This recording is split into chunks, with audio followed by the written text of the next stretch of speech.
ठीक है, तो ये इकोलॉजी वाला चैप्टर है हमारा, ऑर्गेनिज्म एंड पॉपुलेशन, जिसमें हम बात करेंगे आज पॉपुलेशन इंटरेक्शन। ठीक है, तो इसको हेडलाइन बना लेते हैं इसकी, साथ साथ इसको लिखते भी रहो, पॉपुलेशन इंटरेक्शन। अब पॉपुलेशन इंटरेक्शंस के अंदर जो एनसीईआरटी ने मेजर मेजर टर्म्स हमें दिए, हम उसकी बात करेंगे। सबसे पहले जो है वो है हमारे पास म्यूचुअलिज्म। ठीक है, सेकंड हमारे पास है प्रिडेशन। अब यहाँ पे I will talk about positive and negative sign, उसमें बात करूंगी। जब भी हम बात करते हैं पॉजिटिव साइन की, मतलब उस पर्टिकुलर ऑर्गेनिज्म को, एनिमल को बेनिफिट हो रहा है। ठीक है, तो म्यूचुअलिज्म में जो दो ऑर्गेनिज्म इंटरेक्ट कर रहे हैं पॉपुलेशन के अंदर, उन दोनों को ही बेनिफिट होता है। इन पे डायरेक्ट क्वेश्चंस आ जाते हैं। ठीक है, एमसीक्यू बेस्ड भी आ जाते हैं, और केस स्टडी बेस्ड क्वेश्चंस में भी आपको घुमा के पूछ सकते हैं, तो they can confuse you. Predation की जब आप बात कर रहे हो तो ऑब्वियसली बात है, एक को फायदा होगा एक को नुकसान होगा। क्यों? क्योंकि एक वहां पे प्रिडेटर का काम करेगा और एक एक प्रे होगा, यानी कि प्रिडेटर के लिए खाना कौन है यहाँ पे? प्रे है ना, जैसे लायन के लिए आपका डियर हो गया, तो प्रिडेशन है। तीसरी तरीके की जो इंटरेक्शन है वो है आपकी पैरासिटिज्म। ठीक है, बिल्कुल line to line NCERT cover करने वाले हैं, तो उसको ध्यान से करेंगे, साथ साथ कोशिश करना कि याद भी हो जाए। तो पैरासिटिज्म के अंदर सेम होगा, पॉजिटिव और नेगेटिव। क्यों? क्योंकि यहाँ पे हमारे पास एक पैरासाइट होगा। ठीक है, पैरासाइट कौन होता है? जो कि बॉडी ऑफ होस्ट में जब जाएगा तब जाके वो अपना होस्ट की बॉडी को पूरी तरीके से उसके मैकेनिज्म को यूज करता है और अपने लाइवलीहुड को एक्सपैंड करता है। यही होता है। तो पैरासाइट हो गया और होस्ट हो गया। चौथा जो आता है हमारे पास में, दैट इज अवर कमेंसलिज्म। सबके एग्जांपल्स भी करेंगे। अब कमेंसलिज्म में एक ऑर्गेनिज्म को तो फायदा होगा पर दूसरे को कोई नुकसान भी नहीं होगा। जीरो का मतलब होता है कि न्यूट्रल रहने वाला है। एक ऐसा इंटरेक्शन जिसमें एक ऑर्गेनिज्म को कोई फर्क नहीं पड़ रहा है पर एक को फायदा हो रहा है। ठीक है, तो ये बेनिफिशियल हो गया ना। फिर एक होता है अमेंसलिज्म। अमेंसलिज्म के नाम से ही पता चल रहा है कि एक को तो नुकसान होगा ही होगा और एक रहेगा न्यूट्रल। ठीक है, लास्ट जो है हमारे पास, that is our competition. Competition में क्या होगा खुद सोचो। कंपटीशन के अंदर जो दो अलग अलग स्पीशीज हैं वो एक दूसरे को compete कर रही है, यानी कि एक दूसरे को वहां से हटाने की कोशिश कर रही है, तो दोनों ही नेगेटिव इंटरेक्शन शो करते हैं। ठीक है, एक बार बस जल्दी से ऑर्गेनिज्म एंड पॉपुलेशन में, पॉपुलेशन इंटरेक्शन के अंदर जो मेन हमारी हेडिंग्स हैं, जो छह हमारे इंटरेक्शन हमें पढ़ने हैं, एक बार उसको फटाफट से देखो और इसको अपने माइंड में मेकअप करो। ठीक है, ठीक है, now we will talk about the, सीधा एनसीईआरटी देखते हैं एक बारी, एनसीईआरटी साथ साथ कवर करेंगे। यहाँ पे जो पहला पैराग्राफ है ये पॉपुलेशन इंटरेक्शन की ही पैराग्राफ है। अब कोई भी ऐसा नेचुरल हैबिटेट जहाँ पे एक सिंगल स्पीशीज ही रह रही हो, ऐसा पॉसिबल है? ऐसा कोई हैबिटेट नहीं हो सकता, वहां पे बहुत सारी स्पीशीज रहती है एक साथ, है ना।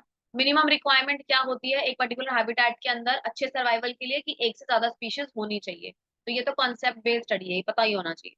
जिसपे ऑब्वियसली बात है, अगर प्लांट होगा और प्लांट को खाने वाला कोई और ऑर्गेनिज्म नहीं, तो प्लांट तो बढ़ते ही चले जाएंगे। तो एक बैलेंस बना के रखने के लिए, जो हम एक छोटी क्लास में पढ़ के आते हैं ना, इकोसिस्टम है, फूड चेन चल रही है, ट्रांसफर ऑफ एनर्जी हो रहा है, एक इकोसिस्टम को बैलेंस करके चलना है, तो वो सब के लिए हमारे पास more the number of species होनी चाहिए।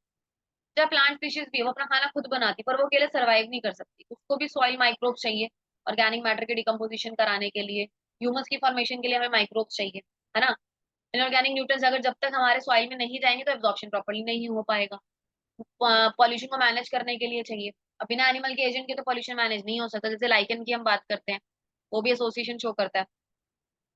तो ये बड़ा इंपॉर्टेंट है समझना, क्या प्लांट्स, एनिमल्स, माइक्रोब्स ये अकेले नहीं रह सकते, यानी कि आइसोलेशन में नहीं रह सकते, दे नीड इंटरेक्शन।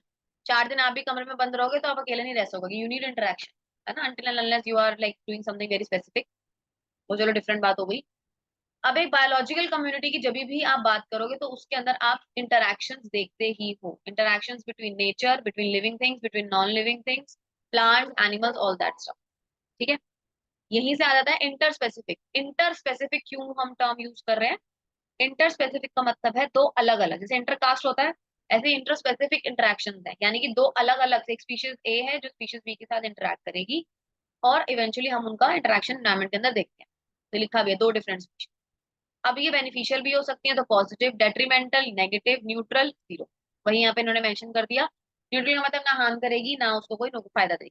तो पॉजिटिव साइन, नेगेटिव साइन और जीरो फॉर न्यूट्रल, ये हम डिस्कस कर ही चुके हैं, तो सारा एनसीईआरटी का पॉइंट हमने कवर कर लिया है। ये टेबल बड़ा इंपॉर्टेंट है। ठीक है, इसमें से डायरेक्ट बोर्ड में बहुत क्वेश्चंस भी पूछे हुए हैं और इवन नीट में भी एमसीक्यू इसमें से आते हैं। मेजरली एग्जांपल्स इंपॉर्टेंट है। ठीक है, सारे हम कवर करेंगे आज। तो बहुत ध्यान से ये देखना है सारा कुछ, साथ साथ अपनी एनसीईआरटी और मार्क भी करते रहो। ओके, अब यहाँ पे पहले ये वाला टर्म समझ लेते हैं, उसके बाद आगे चलेंगे। Both the species benefit in mutualism and both lose in competition. ध्यान से देखो, दो पॉजिटिव साइन एक म्यूचुअलिज्म में ही है और दो नेगेटिव साइन किस में देखने को मिल रहे हैं हमें, कंपटीशन। तो दोनों को फायदा हो रहा है म्यूचुअलिज्म में, दोनों को नुकसान हो रहा है कंपटीशन। वेयर एज प्रिडेशन और पैरासिटिज्म सेम है, पॉजिटिव नेगेटिव पॉजिटिव नेगेटिव। ऐसे याद करने का तरीका इजी है ये। पैरासाइट एंड प्रेडेटर, ये मैं पहले ही एक्सप्लेन कर चुकी हूँ। दूसरा है आपके पास जिसमें एक डेट्रीमेंटल एक फायदा हो रहा है।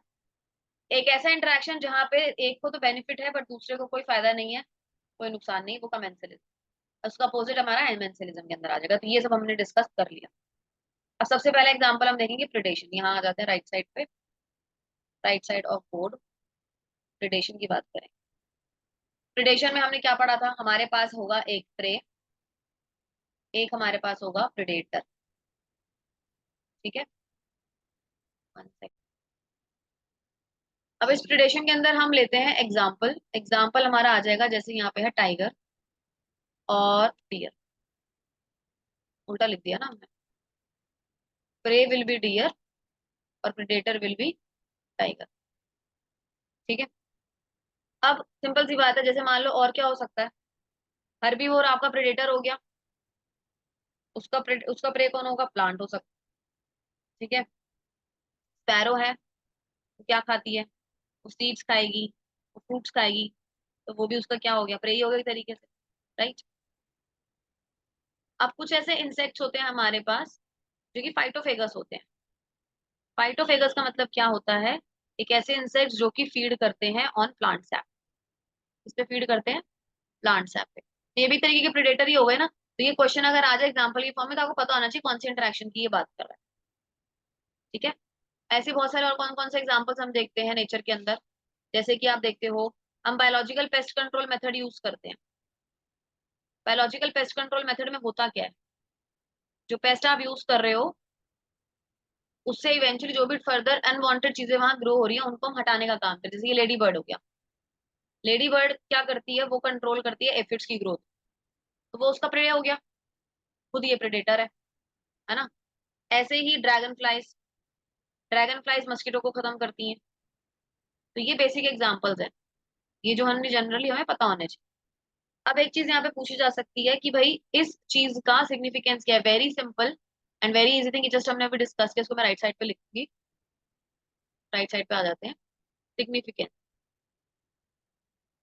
इस प्रिडेशन के होने का इंपॉर्टेंस क्या है, क्यों हो रही है ये प्रिडेशन, है ना। तो प्रिडेशन होने का एक सिंपल सा बात है कि ये एक चैनल है, एक जरिया है, एक वे है for energy transfer. Basically it's a way for energy transfer. अगर एक ग्रास हॉपर ग्रास को खाएगा ही नहीं तो उसको एनर्जी कहाँ से मिलेगी। फिर उस ग्रास हॉपर को फर्दर फ्रॉग अगर नहीं खाएगा तो फ्रॉग को एनर्जी कहाँ से मिलेगी। ऑल्दो जो एनर्जी ट्रांसफर हो रहा है वो डिक्रीज होता है हर ट्रॉपिक लेवल पे, बट दैट इज इंपॉर्टेंट। ठीक है, दूसरी चीज एनसीईआरटी ने मेंशन किया है कि जो प्रे पॉपुलेशन है आपकी वो अंडर कंट्रोल रहेगी। प्रे पॉपुलेशन अंडर कंट्रोल रहेगी, अगर प्रिडेशन होगा तो। नहीं होगा तो प्रॉब्लम। अगर प्रे ही नहीं मर रहा, प्रिडेटर ही बढ़ता चला, तो प्रिडेटर, मान लो प्रेडेटर मर गया, लायंस के नंबर बहुत कम होंगे तो प्रे के नंबर बढ़ते चले जाएंगे, जो भी वो भी हार्म ही करने वाला है। ठीक है, तो स्पीशीज की डाइवर्सिटी को भी मेंटेन कर रहे हैं, मेंटेन स्पीशीज डाइवर्सिटी। तो ये सिग्निफिकेंस है प्रिडेशन के होने का, राइट। तो ये हमें ध्यान में रखना है। अब एनसीईआरटी में देख लेते हैं कि एनसीईआरटी ने कौन कौन से और एग्जांपल्स दिए हैं। इधर आ जाओ, पहला दिया ही इन्होंने प्रिडेशन के बारे में।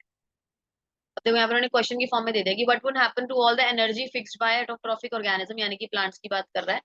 अगर कोई उनको खाने के लिए ही नहीं है, सन से उन्होंने सारी एनर्जी ले ली पर उनको खाने के लिए कोई नहीं है ना। तो it is transferring of higher trophic levels the energy fixed by plants, ये हम बात कर चुके हैं। टाइगर एंड डियर इसके एग्जांपल की हम बात कर चुके हैं। एनिमल्स जो प्लांट्स खा रहे हैं उनको हर्बीवोर्स बोलते हैं, ये भी हमें पता है, ये भी हम डिस्कस कर चुके हैं। Now see this is very important term, ये आपके बोर्ड का क्वेश्चन है। Besides acting as conduits for energy transfer across trophic levels, predators play other important roles. तो इंपॉर्टेंट रोल वो क्या प्ले कर रहा है, यहाँ से क्वेश्चन पूछ लेते हैं और ये पूरा टर्म एज इट इज उठ के आ जाता है बोर्ड के। ये पूरी लाइन ही ऐसे आ जाएगी, बोलेंगे जस्टिफाई करो ऐसे। ठीक है, दिस कैन बी आंसर। ठीक है, तो ये प्रे पॉपुलेशन को अंडर कंट्रोल रखते हैं, पहली बात। प्रेडेटर्स के लिए, प्रे स्पीशीज के लिए could achieve very high population density and cause ecosystem instability, क्योंकि अगर प्रे बहुत ज्यादा हो जाएगा या प्रेडेटर बहुत ज्यादा हो जाएगा तो डेंसिटी में प्रॉब्लम आएगी। ठीक है, अब दूसरी चीज क्या हो सकती है, अगर मैं कोई एक्सोटिक स्पीशीज इंट्रोड्यूस कर दूं एक एरिया के अंदर, एक ज्योग्राफिकल एरिया है वहां पे मैंने कोई दूसरी स्पीशीज लाके इंट्रोड्यूस करवा दी, तो होगा क्या, वो इन्वेसिव हो गए मान लो, और उनकी पॉपुलेशन बहुत तेजी से बढ़ने लगी, इतनी तेजी से बढ़ने लगी कि and start spreading fast because invaded land does not have it's natural predator. तो नेचुरल प्रेडेटर उस पर्टिकुलर स्पीशीज के लिए थे ही नहीं उस एरिया में, तो वो बढ़ते चले जाएंगे ना, उनको घटाने वाला कोई है ही नहीं, उनको खाने वाला कोई नहीं है। तो यहाँ पे बड़ा अच्छा एग्जाम्पल दिया है इन्होंने, ये हम अलग से लिख लेते हैं यहाँ पे, क्या है ये, 1920 के अंदर इन अमेरिका, ठीक है, दैट वाज, यहाँ पे एक प्रिकली पी कैक्टस था, देखो एनसाइड ने भी मेंशन कर रखा है, इन्होंने पूरा नाम नहीं दिया, will just right it here, prickly peer cactus, ठीक है। तो this was cactus feeding moth, है ना, कैक्टस फीडिंग मॉथ इनके लिए क्या था, प्रे।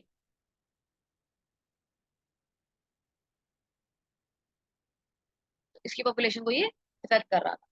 दूसरा एग्जांपल हमने देखा अमेरिकन पैसिफिक कोस्ट के अंदर,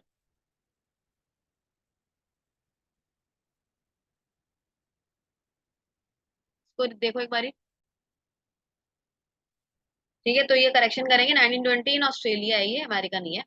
अमेरिकन पैसिफिक कोस्ट पे क्या देखा गया था, यहाँ पे देखो एनसीईआरटी ने अंदर मेंशन किया, इसको यहीं से कवर करते हैं।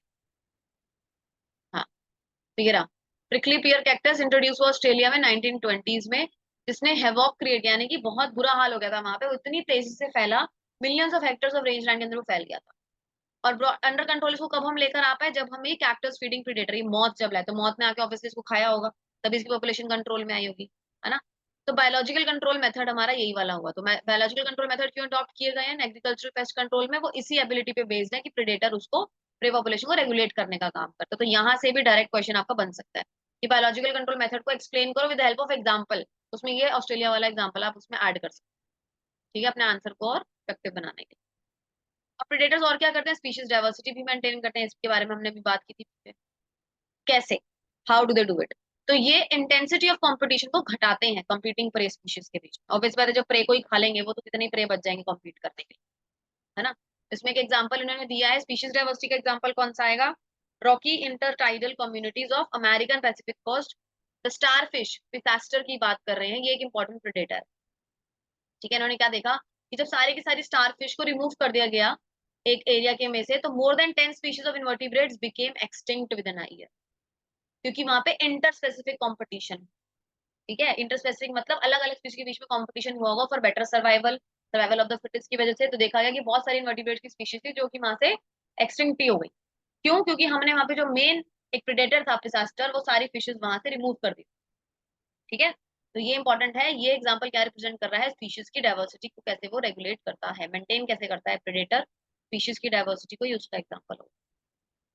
तो दोबारा से रिवाइज करेंगे, जो ऑस्ट्रेलिया वाला एग्जांपल है वो आपका क्या शो कर रहा है, वो बायोलॉजिकल कंट्रोल मेथड का एग्जांपल हो गया। तो यहाँ पे जो स्पीशीज डाइवर्सिटी का एग्जांपल है वो हमारा अमेरिकन पैसिफिक कोस्ट का डिजास्टर स्टारफिश वाला एग्जांपल हो गया, ठीक है। अब यहाँ पे देखो ये एग्जांपल बड़ा अच्छा है, अगर कोई प्रेडेटर बड़ा ही ज्यादा एफिशिएंट है और वो अपने प्रे को कुछ ज्यादा से ज्यादा एक्सप्लॉइट कर दे रहा है, तो प्रे तो एक्सटिंक्ट ही हो जाएगा, ठीक है। और जब प्रे ही एक्सटिंक्ट हो गया, मान लो अगर सारे डियर खत्म, या मान लो सारी ग्रास ही खत्म, तो ग्रास ऊपर खाएगा क्या, एक टाइम में वो भी मर जाएगा, क्योंकि उसके पास कुछ खाने के लिए ही नहीं है, वो हर्बीवोर है।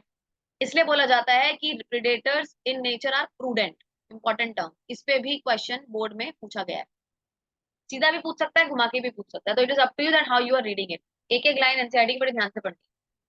अब प्रे स्पीशीज ऐसा नहीं होती कि किसी प्रेडेटर आया, प्रे को उसने मारा, काम खत्म, प्रे स्पीशीज एक्सटेंड हो गया, ऐसा तो होता नहीं है ना। बट हम क्या देखते हैं, प्रे स्पीशीज बहुत चालाक होते हैं, वो अपने आप को बचाने के लिए बड़े डिफेंस करते हैं, जैसे भी हम, हमारे पे अगर आगे कोई अटैक करे तो हम क्या करेंगे, हम अपने आप को बचाने के लिए कोई टूल यूज करेंगे, कोई हथियार यूज करेंगे, वहां से भाग जाएंगे, वट एवर।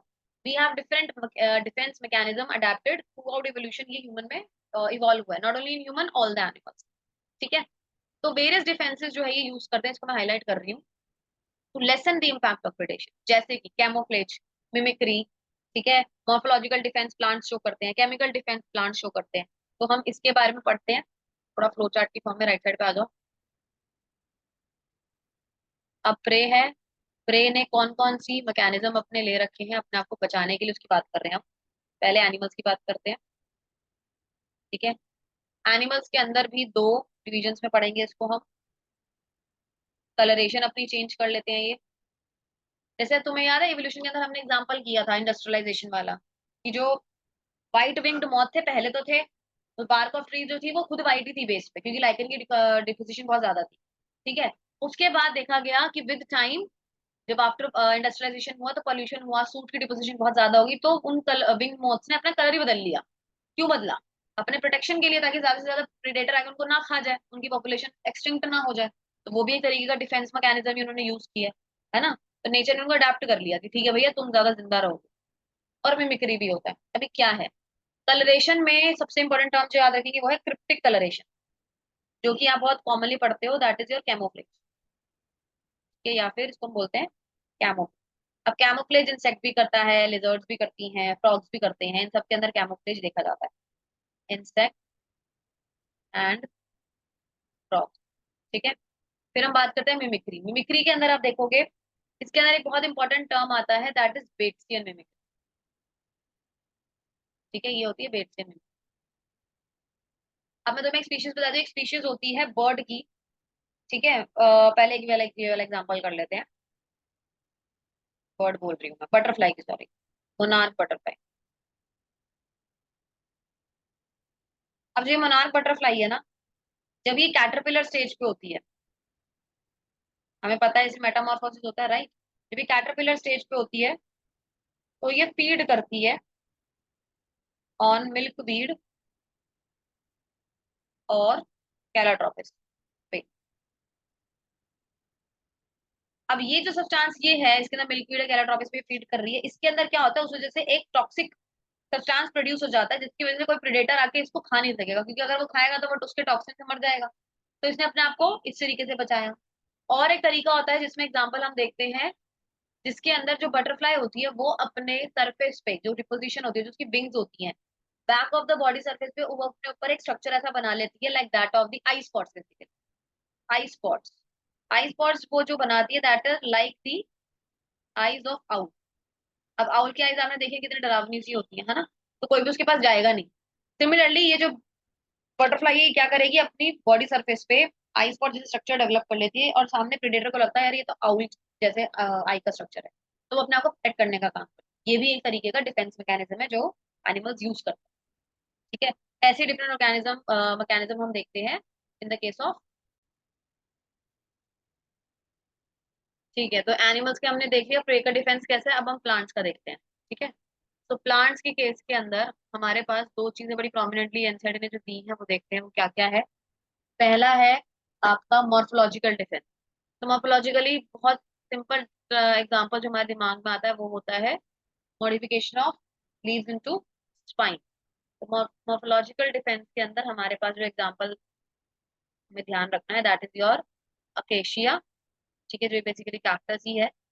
और इसके अंदर क्या प्रेजेंट होती है, स्पाइंस प्रेजेंट होती है। बेसिकली क्या करती है, वाटर लॉस को बचाती है ना। एनवायरमेंट में ही रह रहे हैं, वहां पे वाटर लॉस कम होगा, उतना ही इनको फायदा होगा। फिर हमारे पास एक केमिकल डिफेंस है। केमिकल डिफेंस का मतलब क्या है, कि कुछ केमिकल्स ये प्रोड्यूस करेगा जिसकी वजह से प्रेडेटर इनको अटैक नहीं कर सकता। इसमें हम एग्जांपल पढ़ेंगे कैलाट्रोपिस का। कैलाट्रोपिस क्या रिलीज करता है, ये प्लांट है जो क्या रिलीज करता है, chemicals like release chemicals. NCERT ने और बहुत सारे नाम दिए हैं, we will go to that also. कौन कौन से केमिकल्स, जैसे कि ओपियम, निकोटीन, ठीक है, ये सब आप पढ़ के भी आए हो ह्यूमन हेल्थ वाले चैप्टर के अंदर, एक्सेट्रा, ये सभी रिलीज करता है। ये हमने देखा एक छोटा सा फ्लो चार्ट। अब वापस आते हैं दिस पर्टिकुलर पार्ट, देखो ये रहा, ये सब हमने कवर किया था। अब इसी पैराग्राफ में ये मेंशन्ड है, plant therefore evolved an astonishing variety of morphological and chemical defence, ये हमने किया है अगेंस्ट हर्बीवोर्स। थॉर्न्स प्रेजेंट है, ठीक है, स्पाइंस प्रेजेंट है, अकेशिया कैक्टस में मोस्ट कॉमन मॉर्फोलॉजिकल मीन्स है। प्लस प्लांट्स स्टोर भी करते हैं, प्रोड्यूस भी करते हैं केमिकल्स, जिसकी वजह से हर्बीवोर सिक हो जाएगा तो वो उसको खाएगा नहीं, इनफीड इनहिबिट करेगा वो उसकी फीडिंग को, और उसकी रिप्रोडक्शन डिस्टर्ब होगी, इवेंचुअली वो मर भी सकता है। तो आपने देखा होगा एक वीड है कैलाट्रोपिस जो अबैंडन फील्ड्स में ग्रो होने लग जाती है। तो प्लांट्स क्या करते हैं, एक पॉइजनस कार्डियक ग्लाइकोसाइड प्रोड्यूस करते हैं, very important, 1 mark question definitely बन सकता है। तभी आप देखोगे कोई भी कैटल और गोट कभी इस प्लांट को फीड करती हुई नहीं दिखती। क्वेश्चन क्या रीजन है, ग्लाइकोसाइड प्रोड्यूस कर देता है ये प्लांट, है ना। तो wide variety of chemical substance जो हम एक्सट्रैक्ट कर सकते हैं प्लांट से कमर्शियल स्केल पे हमारे फायदे के लिए, जैसे ओपियम था, पढ़ा था ना हमने, निकोटीन, कैफीन, कोकोआ वगैरह से जो मिलता है, strychnine and then this one, ये सब अपने आप को प्रोड्यूस करते हैं as a defence against grazers and the brown. तो ये भी इंपॉर्टेंट क्वेश्चन बनता है। तो यहाँ पे हमने काफी सारे एग्जांपल्स कवर कर लिए, ये पूरा सेक्शन हम फ्लो चार्ट में कवर करते हैं, ठीक है। आई होप ये क्लियर है। तो एक पिक्चर गैलरी देखो यहाँ पे क्या क्या है, ये प्रिकली पियर कैक्टस जो हम बात कर रहे थे, ओपनशिया, ठीक है। उसके बाद कैमोफ्लेज फ्रॉग, यहाँ पे फ्रॉग है, बट ये फ्रॉग, ये रहा फ्रॉग एक्चुअली में, और ये लीव्स के अंदर खुद ही कैमोफ्लेज हो रखा है, पता ही नहीं चल रहा कि बैठा हुआ है। ये लीफ इंसेक्ट है, लग रहा है लीफ जैसा बट ये लीफ इंसेक्ट है। ऐसी एक स्टिक इंसेक्ट होता है जो स्टेम पे लगा होता है, स्टेम लगता है, वो बिल्कुल ऐसा लगता है कि पेड़ की स्टेम ही है वो, प्लांट की सॉरी, पर वो इंसेक्ट होता है, स्टिक इंसेक्ट, ठीक है। थॉर्न्स के बाद यहाँ पे आ जाओ, ये फ्रॉग है, कैमोफ्लेज कर रहा है ये बेसिकली प्रेडेटर और प्रे का रिलेशनशिप इन्होंने दिखा रखा है यहाँ पे, ठीक है। ये पिसास्टर है, ये हमने डिस्कस किया था अभी। देन कैलाट्रोपिस प्लांट केमिकल्स प्रोड्यूस करता है जो अपने आप को बचाने के लिए, ये तो ये सारे हमने देख लिए हैं। अब आ जाते हैं, ये रहा monarch butterfly which I was discuss, right. अब बात करेंगे हम कंपटीशन, पहले हम खुद लिखेंगे नोट्स, उसके बाद एनसीईआरटी देखते हैं। साइड में आ जाते हैं, इधर आ जाओ। कंपटीशन जो है बेसिकली दो चीजों की फॉर्म में, दो डिविजन में इसको हम डिवाइड कर सकते हैं। कंपटीशन इंटर स्पेसिफिक भी हो सकता है और इंट्रा स्पेसिफिक भी हो सकता है, ठीक है, और इंट्रा स्पेसिफिक भी हो सकता है। पर एक्चुअली कंपटीशन मेजरली आपको इंटर स्पेसिफिक ही देखने को मिलेगा, यानी कि अनरिलेटेड स्पीशीज के बीच में ही कंपटीशन ज्यादा देखने को मिलता है। और एक और चीज, इंटर स्पेसिफिक कंपटीशन के बारे में किसने बात की थी, डार्विन ने बात की थी। उन्होंने बताया था कि इंटर स्पेसिफिक कंपटीशन जो है, it is a force for organic evolution, it is a force for organic evolution. तभी तो ऑर्गेनिज्म इवॉल्व होंगे, सर्वाइवल ऑफ फिटेस्ट होगा। और किसके बीच में होगा, अनरिलेटेड स्पीशीज के बीच में, है ना, अनरिलेटेड स्पीशीज के बीच में होगा। जैसे इसके अंदर एक एनसीईआरटी ने हमें एग्जांपल दिया है, वो क्या है, जू प्लैंक्टॉन्स है। क्या होते हैं जू प्लैंक्टॉन्स, एनिमल जो हमें पॉन्ड्स में, पॉन्ड इकोसिस्टम में मिलते हैं, जू प्लैंक्टॉन्स माने जाते हैं। जू planktons of south American lake. अब उनको खाने के लिए कौन कौन फाइट करता है, उसको खाने के लिए बर्ड्स भी फाइट कर रही हैं और वहां की रेजिडेंशियल फिशेस भी फाइट कर रही हैं, ठीक है। तो दो अलग अलग स्पीशीज हो गई ना, बर्ड्स अलग स्पीशीज है, फिश की अलग स्पीशीज हो गई। मैं एग्जांपल दे लेते हैं फ्लेमिंगो का, ठीक है। तो ये हमारा हो गया एक एग्जांपल ऑफ इंटरस्पेसिफिक कॉम्पिटिशन। उसके बाद देखते हैं, इसके बाद एक एग्जांपल दिया है एनसीईआरटी ने, very good example, paramecium Aurelia, एक बैक्टीरिया है, और हमें दिया पैरामीशियम कॉर्डेटम, ठीक है। अब क्या देखा गया यहाँ पे, इन्होंने डिस्कस करा एक बड़ा important principle which is called as Gause, Gause competition exclusive principal,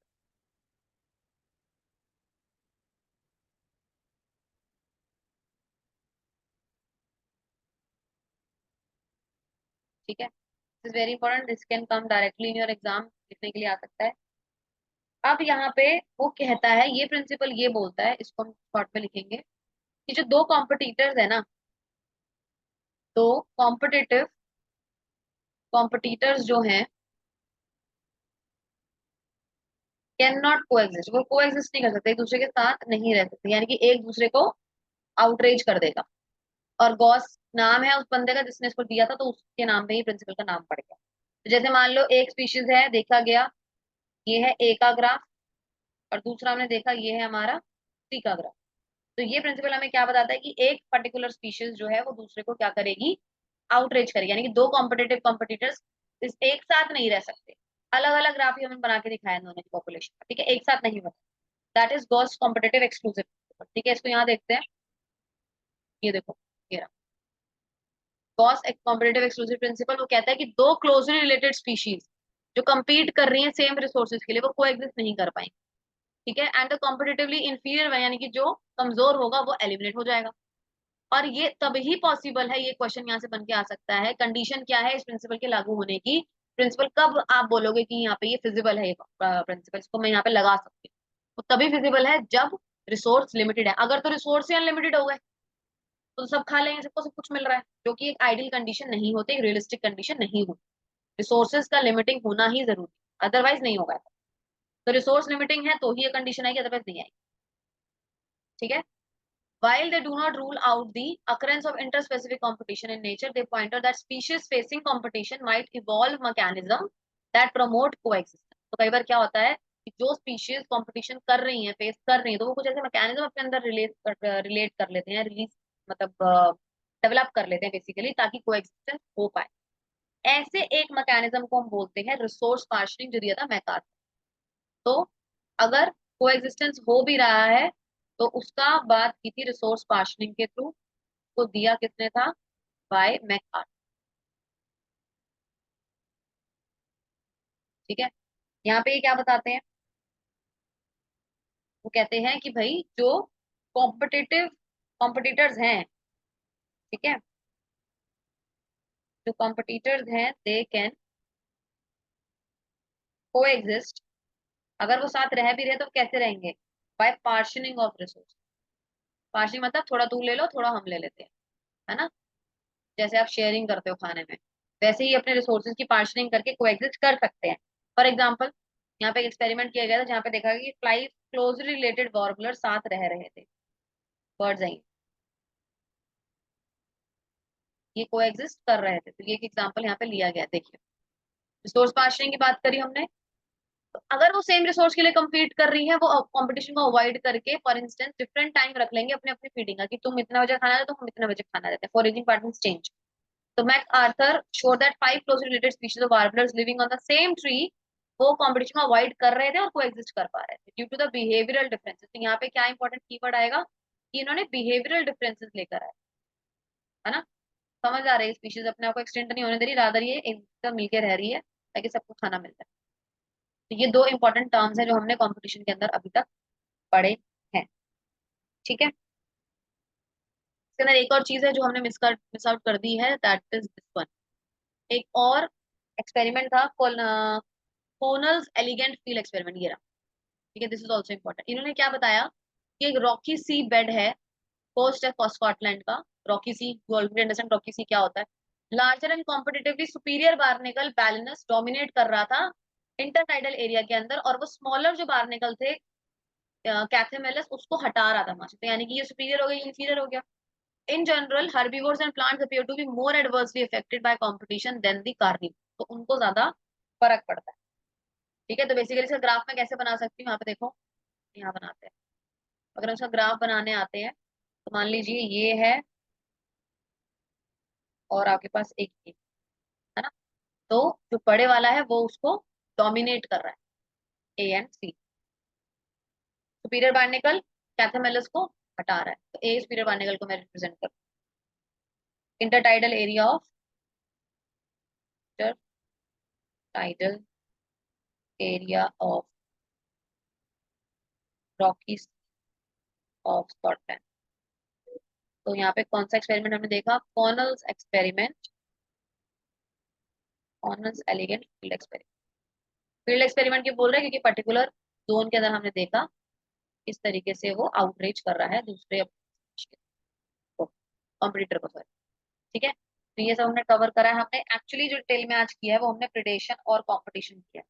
बच्चों में नेक्स्ट जो इंटरेक्शन है पैरासिटिज्म, कमेंसलिज्म, म्यूचुअलिज्म, ये हम करेंगे नेक्स्ट क्लास, ठीक है। So you can have a look, I will share the link also.